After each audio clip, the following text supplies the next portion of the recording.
How to build a quick, easy, and inexpensive dog fence. And it's movable and reusable, too. We've been on what we call our adventure experiment for the past 2 years, finding great places to live where we can experience new adventures in our life.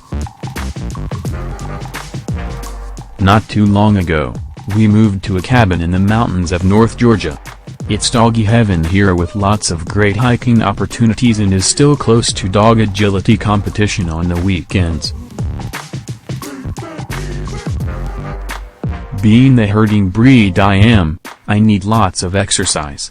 And we also like to practice dog agility in the open area around our cabin, safely and securely.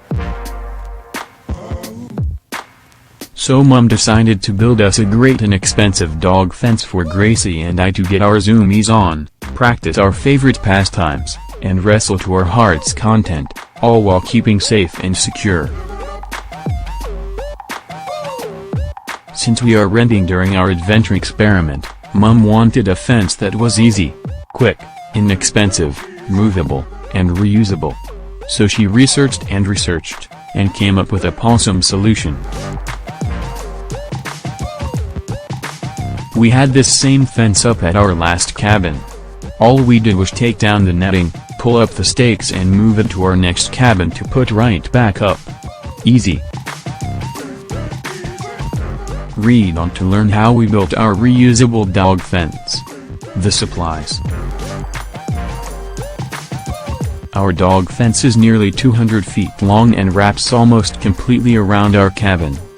That's me and Gracie checking out the netting. You can barely see as it blends into the natural landscape very well, don't you think?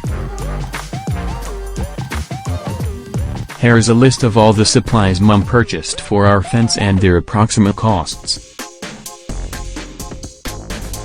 The total cost was under $30,000, and the nice part was that when we moved to our new cabin and set the fence up for a second time, it didn't cost us a thing. Studded T-post, 5 feet, 1.25 pounds per foot, Tractor Supply Company approximate cost, $150. Mom wanted our fence to be easily removed since we're renting our cool cabin during our adventure experiment, so she purchased metal T-posts that she could pound into the ground herself. She bought 40 of them for our 200-foot-long fence. Speakofarm XS1611010PP161101 Post Driver, Home Improvement. Approximate cost, $30. To pound the stakes into the ground, Mom purchased a post driver. It's a heavy driver, so when you place it over the top of the T-posts, the weight of the driver helps pound them in easily. 10x fence, 4 by 50 feet, black outdoor fence, patio, lawn and garden. Approximate cost, $60. Since the terrain around our cabin is very uneven, Mom wanted a fencing material that would be very flexible. So she tested different types of fencing and settled on garden deer netting. It's super strong and even our dog nails won't rip it. Plastic cable zip ties 100 pack, black, Home Improvement. Approximate cost, $10. To secure the netting to the T-posts, Mom purchased several packages of cable ties. Dallin GS20C Garden Clip Strip Staple.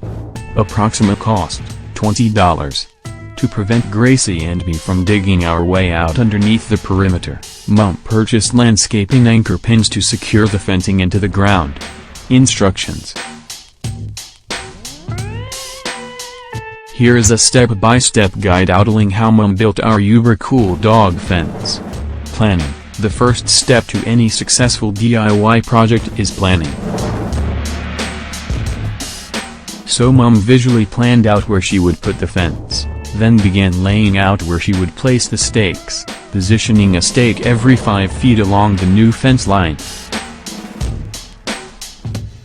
Raking. Since we live in the mountains, Some areas of where we wanted our fence were densely covered with leaves and debris. Mum raked until all of the leaves, sticks, and smaller rocks were out of the fence area to keep down ticks, chiggers, and other little critters that may bug us. Staking. Once the area was free of debris, Mum started pounding in the T-posts with the post driver. Unless she came upon some very solid rock, she could secure one of those stakes in the ground with about 5 or 6 pounds, making sure that the butterfly stake portion of the T-post was completely underground to keep our toes safe.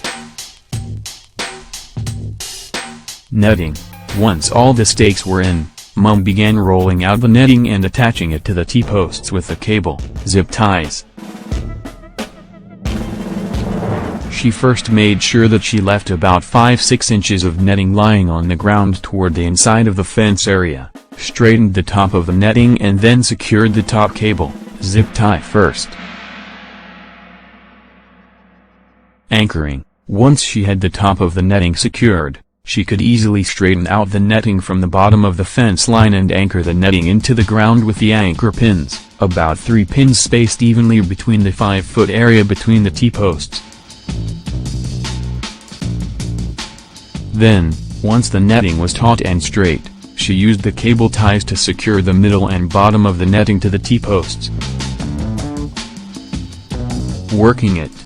Mum would move on to the next post and the next, securing the cable ties and anchor pins until the fence was complete.